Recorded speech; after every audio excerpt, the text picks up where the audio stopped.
नीलम, मैंने देखा है कि जब भी कोई बड़ा काम करना होता है या किसी चीज़ की शुरुआत करनी होती है, उससे पहले बहुत डर होता है दिल के अंदर, हिम्मत नहीं होती कि ये काम करें। क्यों ऐसे सोचते हो तुम? सोचना पड़ता है ना कि अगर कभी कामयाब नहीं हुए, फेल हो गए, तो लोग क्या क्या बातें बनाएंगे, कहेंगे लो बड़ा करने चले थे बड़ा बड़ा काम और फेल हो गए, कामयाबी नहीं मिली। बट साजिद, मैं ये सोचती हूँ कि लोगों का तो काम ही है बातें बनाना ना। अगर तुम कुछ ना करो तो भी बातें करेंगे, अगर तुम कुछ करो तो भी बातें करेंगे, और अगर फेल हो जाओ तो भी बातें करेंगे। हाँ, लेकिन इससे डील कैसे करना है नहीं समझ पाते, क्योंकि बहुत सारे लोग हैं ना फिर डिप्रेशन में चले जाते हैं, बहुत सारी प्रॉब्लम हो जाती है। बिल्कुल। फिर मतलब कई ऐसे लाइफ में मरहले आते हैं ना जिससे बैलेंस करना मुश्किल नहीं नामुमकिन होता है। ये तो बहुत ठीक कहा तुमने। एंड आई एम श्योर हमारे जो नाजरीन हमारा प्रोग्राम देख रहे हैं, खास करके वो यंगस्टर्स जो कुछ नया करना चाहते हैं, बिजनेस करना चाहते हैं, उनके जहनों में अक्सर ये ख्यालात आता है कि हम करना तो चाहते हैं, लेकिन अगर हम सक्सेसफुल नहीं हुए, कामयाब नहीं हुए तो क्या, और फिर जो सोसाइटी हम पे ब्लेम लगाएगी उसके साथ क्या करना चाहिए। तो ऐसे ही सवालों के जवाब देने के लिए आज हमारे साथ मौजूद है अस्मा जैदी मैम। तो आइए सबसे पहले इनका इस्तकबाल करते हैं। मैम सलाम अलैकुम। वालेकुम सलाम। कैसे हैं आप? गुड, शुक्र अल्हम्दुलिल्लाह। मैम, आज बहुत अच्छा टॉपिक है, वो ये है कि हमारी सोसाइटी या हम खुद अपनी बात करें हम लोग, तो ऐसा लगता है ना कि कोई भी काम स्टार्ट करने से पहले ये बैक ऑफ माइंड ये रहता है कि अगर हम फेल हो गए तो लोग हमारे बारे में क्या कहेंगे जी। तो जो फेलियर है, जो डर हमारे अंदर बैठा हुआ है दिल में, वो निकलता नहीं है। तो इससे क्या करना चाहिए कि कोई भी काम स्टार्ट करे, बिस्मिल्लाह कर तो देते हैं, लेकिन कहीं ना कहीं पीछे एक डर का माहौल होता है। सही। सबसे पहले तो मैं गुजारिश करूँगी एल्डर्स से, फैमिली वालों से, टीचर्स से कि थोड़ा सा माइंड शिफ्ट करें, माइंड सेट अपना चेंज करें। Instead of talking about success and failure, I think नई सोच ये है कि हम तवज्जो दें एफर्ट के ऊपर, राइट, कोशिश के ऊपर। तो मंजिल मिले ना मिले वो बात की बात है जी। कोशिश करना अपना काम है। तो ये तो हर चीज़ के लिए है ना, चाहे आपका मजहब हो, चाहे आपकी कोई भी चीज़ हो, आपका कोई भी एफर्ट हो। अगर इंसान फेलियर के डर से काम करने लगे तो फिर तो दुनिया में कोई काम ही ना हो, कोई नई चीज़ कोई इजाद ही ना करे। एडिसन ने 1000 बार बनाया था, 1000 बार फेल हुआ था, तब जाके बल्ब बना था। तो लोग जो साइंटिस्ट्स हैं, बड़े बड़े रिसर्चर्स हैं, वो लोग हजारों बार कोई चीज खराब होती है, फेल होते हैं, तब वो एक बार बनती है होते हैं। जी, एग्जैक्टली। और फेलियर इम्पोर्टेंट भी है मैम, बिल्कुल इम्पोर्टेंट है। यानी जिंदगी में तजुर्बा हासिल करना जरूरी है, अगर फेल होते हैं तो कोई बात नहीं है। बिल्कुल नहीं है। आई थिंक वही कह रही हूँ ना कि माइंडसेट को चेंज करने की जरूरत है। कि जो हमारा एंड रिजल्ट है ना, हम उसके ऊपर बहुत ज्यादा फोकस करते हैं। हम जो बीच की प्रोसेस होता है उसके ऊपर फोकस नहीं करते, उस एफर्ट के ऊपर। एक छोटी सी मिसाल मैं आपको देती हूँ। एक बच्चे होते हैं ना हमारे स्कूल में, वो लोग जैसे वो वाला बोर्ड होता है ना जिसके ऊपर इरेज करते हैं, आपने देखा है? नहीं, डस्टर से नहीं, वो जो अभी आया है, वो जो स्वाइप करते हैं, हाँ। तो वो ऑटोमेटिक वाइप हो जाता है। तो बच्चे अक्सर बहुत अच्छी चीज़ें बनाते हैं, बहुत अच्छी खूबसूरत पेंटिंग्स बनाते हैं, बहुत एफर्ट करते हैं, और जब हम उसे देखते हैं तो मतलब ऑफ कोर्स मैं भी जब यंग पेरेंट थी तो मेरा भी फर्स्ट रिएक्शन ये होता था कि अरे वेट करो, इसकी मैं तस्वीर ले लूँ, इसका मैं पुट अप कर दूँ, इसको मैं प्रिजर्व कर लूँ, इतनी खूबसूरत है।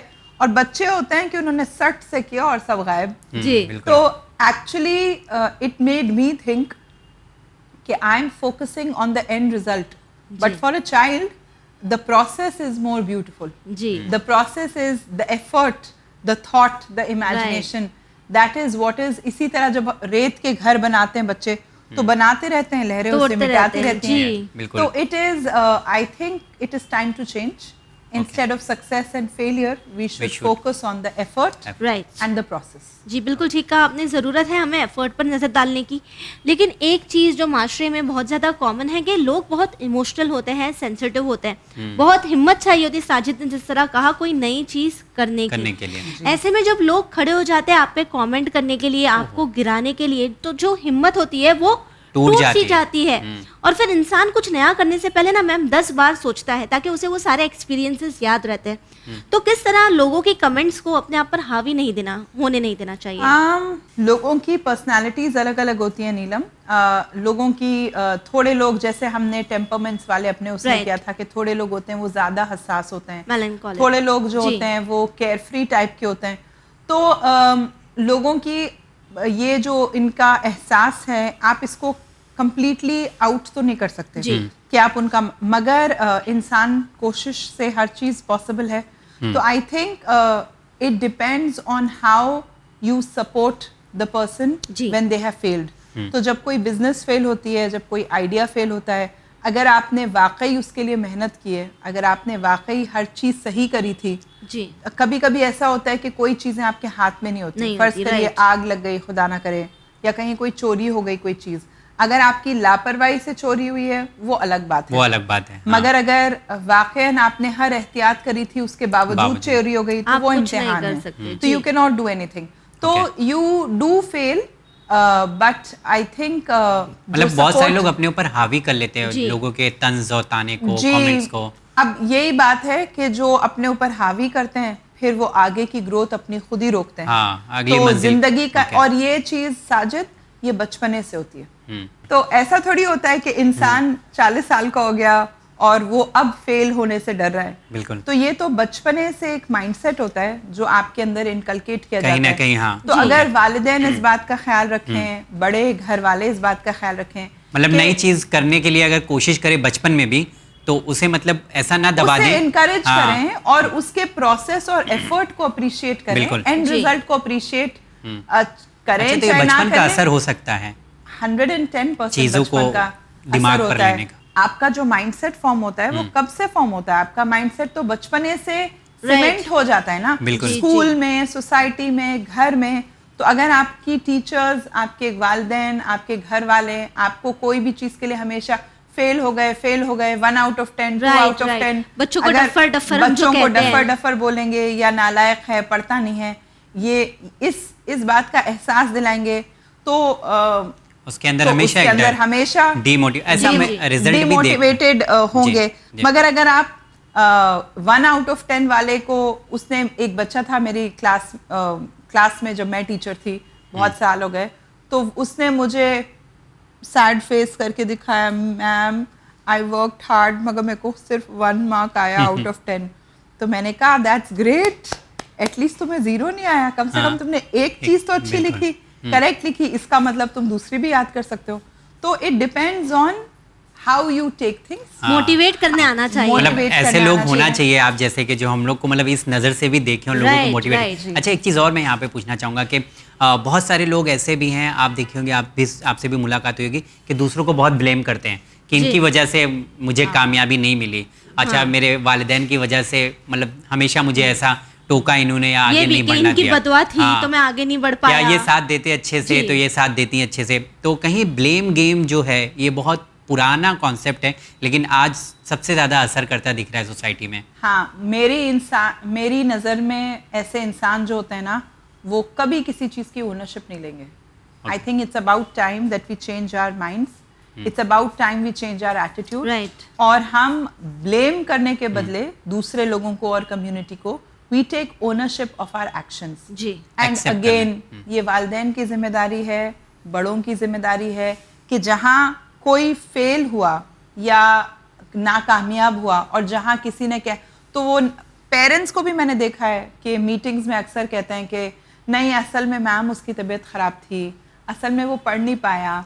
तो जब आप बच्चे को गलत चीज के लिए सपोर्ट करेंगे तो उसके जहन तो वही बनेगा ना कि वो किसी और के ऊपर ओनरशिप ट्रांसफर करे। They will not own their mistakes. They will never own to their mistakes. जरूरत है इस बात की कि अगर हमसे कोई चीज गलत हुई है या आपका बच्चा किसी चीज में फेल हुआ है या मसलन कोई चीज जो है वो खराब हो गई, तो यू से कि no, I should do better next time. अगर मैं मजलिस में गई थी तो मुझे मजलिस से पहले याद करना चाहिए था जी। अगर ये खराब हो गया तो इट्स ओके कि खराब हो गया, मगर अगली बार मैं ध्यान रखूंगी जी। इससे मैंने इस खराब होने से मैंने ये सीख लिया। मैम जैसे आपने कहा कि खराब होने से मैंने ये सीखा, तो मुझे ये नहीं समझ में आता है कि हम अपने बच्चों को ये क्यों नहीं सिखाते हैं कि failure is not the end, ये तो सक्सेस के लिए फर्स्ट स्टेप हो सकता है। Absolutely, you are absolutely right.